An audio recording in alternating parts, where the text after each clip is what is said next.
৮ November নয়াপল্টনে সমাবেশের কথা বললেও পুলিশকে এখনো কিছু জানায়নি বিএনপি। এমন দাবি করে ঢাকা মহানগর পুলিশের কমিশনার আসাদুজ্জামান মিয়া বলেছেন, লিখিত আবেদন পেলে বিবেচনা করবেন তারা। তবে ৭ নভেম্বর রাজধানীর সোহরাওয়ার্দী উদ্যানে সমাবেশের আবেদন নিরাপত্তার কারণে বাতিল করা হয়েছে বলে জানান তিনি। রাজধানী মিরপুরে পুলিশের বিশেষ বাহিনী সোয়াতের প্রশিক্ষণ সনদ দেওয়ার পর তিনি এসব তথ্য জানান। আমরা ৭ তারিখে সোহরাওয়ার্দী উদ্যানে সমাবেশের অনুমতির একটি আবেদন আমরা পেয়েছি এবং ৮ তারিখেও পরবর্তীতে তারা একটা আবেদন দিয়েছিল সোহরাওয়ার্দী উদ্যানে। একই দিনে অন্যান্য সংগঠনও, আপনি জানেন যে এটা জাতীয়তাবাদী দল, তারা এটা সিপাহী বিপ্লব পালন করার জন্য, দিবস পালন করার জন্য আবেদন করেছিল।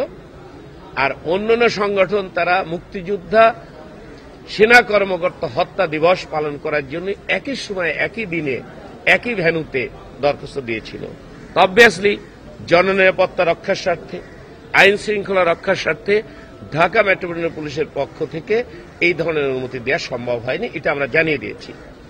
আর আপনি এখন যেটা বললেন যে ৮ তারিখে নয়াপল্টন অফিসের সামনে তারা আবেদন করেছে, এই ধরনের আবেদন এখনো পর্যন্ত আমি হাতে পাইনি। পেলে পরিস্থিতি বিবেচনা করে, নিরাপত্তা ব্যবস্থা বিবেচনা করে, বাস্তবতা বিবেচনা করে সিদ্ধান্ত নেব।